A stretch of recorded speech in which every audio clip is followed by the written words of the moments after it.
Alright, so this is the two-handed sword guide. This is a build I use. I am absolutely loving it at the moment. There's nothing special about it, no massive grinding needed. It's all minimal buffs, so easy to do.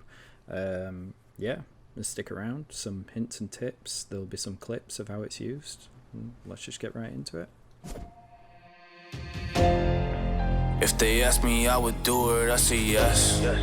I put on my weapons in my vest. Yeah, I would take a bullet right up in my chest. Man, this place, might just be a mess. Or if they ask me, I would do it, I say yes. I load my weapons on, I'm putting on my vest. So I would take a bullet right up in my chest. So this place, ay, might just be a mess.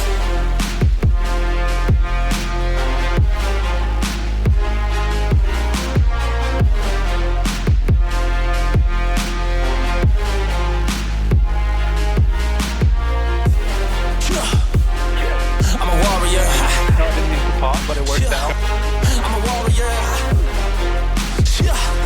I'm a warrior. I will fight with my blood and tears. I just gotta run it though. Okay, so quick disclaimer, this is not going to be the best armor set that gives you maximum stats. We're official players, we use what we've got, so this is just what I use. If I've got different boots, I'll change the boots. If I've got a different chest piece, I'll change that. As long as you stat in for the right things, which is strength and vitality, you'll be okay. So if you have a better pair of gloves, just put them gloves on. As long as you're stacking for armor, strength and vitality, you'll be just fine. So just take every piece of armor with a pinch of salt. It doesn't have to be, you have to use this exact setup. Alright, so let's get into the build that we're running at the moment. So first of all, we've got Executioner's Hood, which you find in the Executioner's Cave. Bonus strength, pretty standard. Most horse riders use this as a helmet. We've got the Black Knight Pauldron. If you haven't got Scepter, just use the champions. Anything that really gives you bonus strength. It doesn't really matter as long as it's heavy strength. You could even use Pictish. Redeem Legion Gauntlets, bonus vitality. As long as you're stacking strength and vitality, you'll be fine. We've got the Champions Leggings, which is bonus strength. They also cleanse corruption, which is nice. They do that passively. And just any old boots. I went with Pictish. These are not crafted by a tier 4 armourer, so they're not going to be max stats, max health, but it's fine. We use what we got. Basic buffs. To start with is the Elixir of Freedom, which you can craft from Decetto. It gives you a flat extra 20 stamina, which is very, very handy for your running attacks. You've got the Elixir of Numbing, which is the Encumbrance. Any sort of bonus stats you can get is going to help you, so if you have more buffs than this, use buffs. I went with the Strength War Pen and the Crimson Lotus. Pop 5 of that and you'll get a strength and vitality bonus, then just cleanse it with a set pot or a weapon.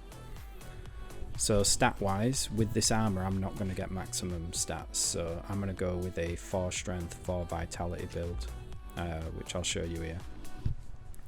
The different blades, they can give you bonus stats, so I've just showed a few examples here, but standard blades they won't. So if you are running Scepter and you get the Mercenary, the stat increase will get you to the 5 strength that you need, but as for basics, we'll just go with the Blade of the Adventurer. So like I was saying, you want the 4 strength, 4 vitality, 2 encumbrance. 2 encumbrances to reduce the cripple effects. 4 vitality for the health and the regen, and your 4 strength for your heavy attacks as well. And 3 grit is pretty standard what I run. Don't run the 2 grit, you will stam out quite quick. So there we go, and just extra points, just throw them into strength, which is all good. If you can get higher than that with more buffs, just do it. Just remember, when you are doing armor, you want to stat for your highest attribute. So if you want to go full strength, you'll get more out of the strength perk. So this is sort of like a basic build that I will run on official right now.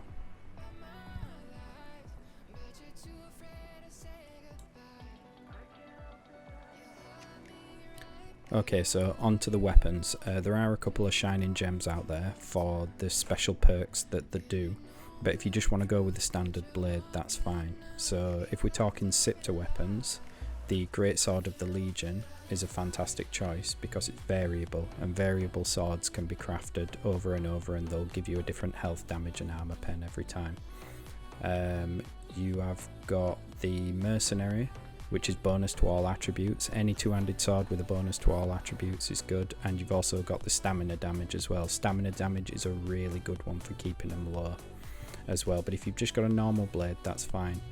And just as a bonus tip, always set your hotbar up the exact same way every time, so you know where your heals are, you know where your set pots are, and you know where your stam is. So just keep it the same every single time. Like, don't just throw things anywhere, because you want to be able to just flick and cleanse your poison, or flick and know where your heal is, and flick and just know where your stam regen is.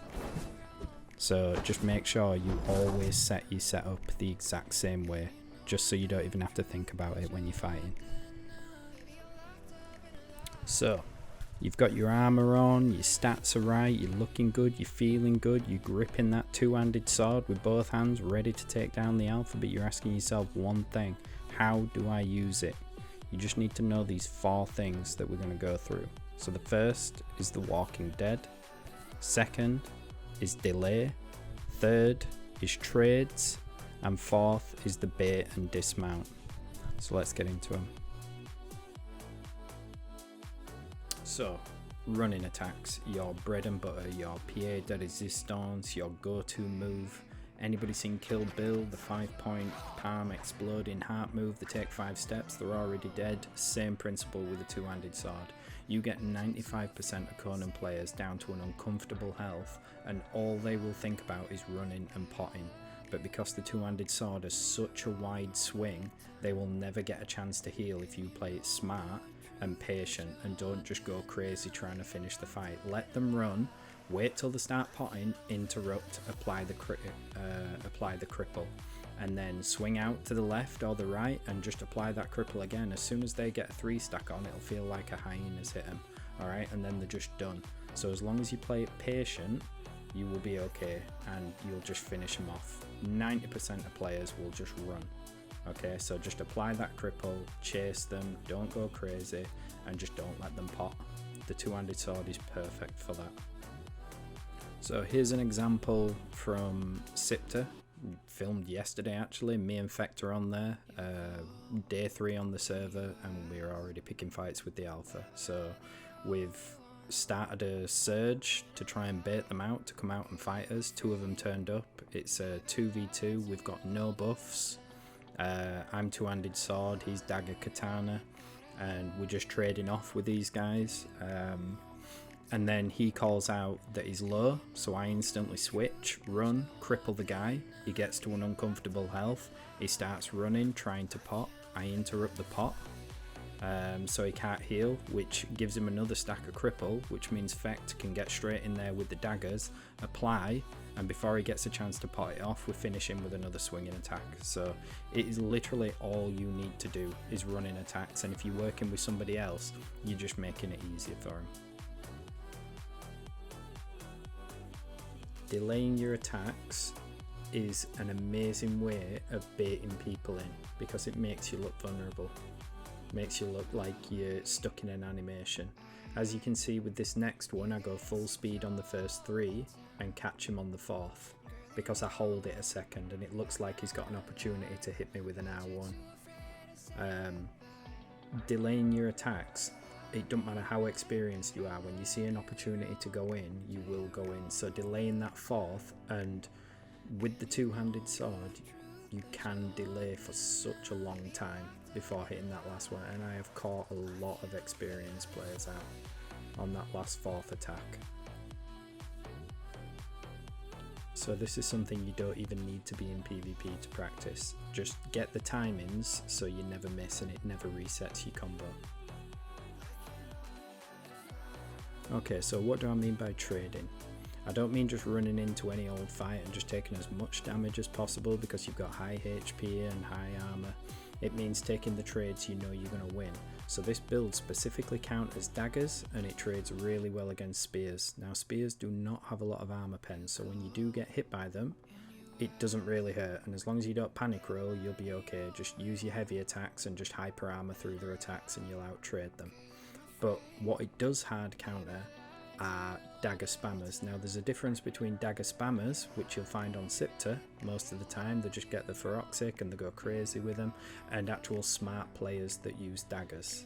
Okay, smart players will look for opportunities to hit you, and the way they'll try and roll your attacks to get the light just to interrupt you. But normal, what I call Sipter spammers, literally do this. That's actual footage, by the way.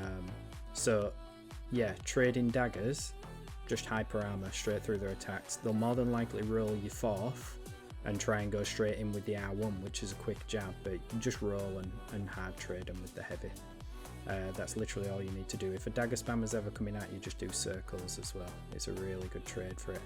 But here you can see just heavy, heavy, heavy, and you'll just out trade them every single time. As long as you've got set pots and you can cleanse that, you'll be okay.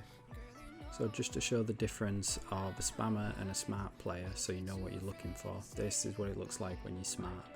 So you're stalking, they're looking for an opportunity to hit you, they're not giving you a chance, they're baiting out your attacks and looking for the right spot to go in to get a bit of damage on you, like that. I mean, eventually it will end up with the same result of you beating them. You'll just take a lot more damage. That's the only thing, unless they just out trade you. But use your hyper armor and you'll always finish them off.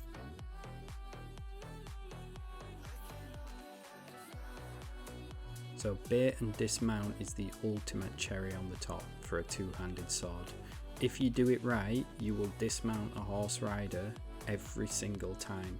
You bait him in and make him use a little bit of stamina, even if you dodge him the first time and watch him quick turn and then come back at you, and then just L2. Just stand, take it, you've got the armor, you've got the health, even if he's got a lance, just stand, take it, and you will dismount him. And as soon as he's dismounted, he will be stammed out.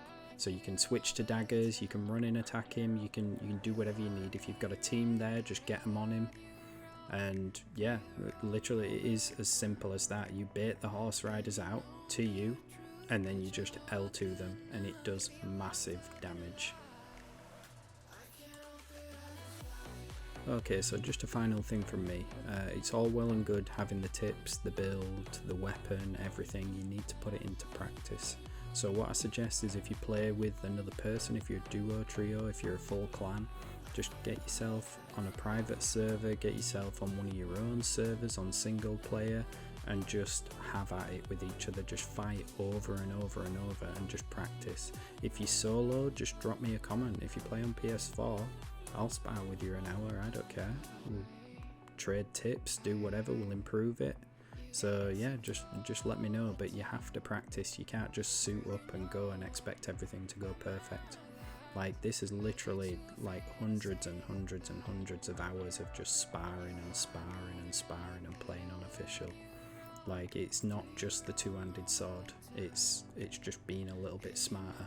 That's all you need to do. So yeah, if you want to practice, just drop me a comment, we'll jump on my private server and we'll just have at it an hour. Yeah, so good luck.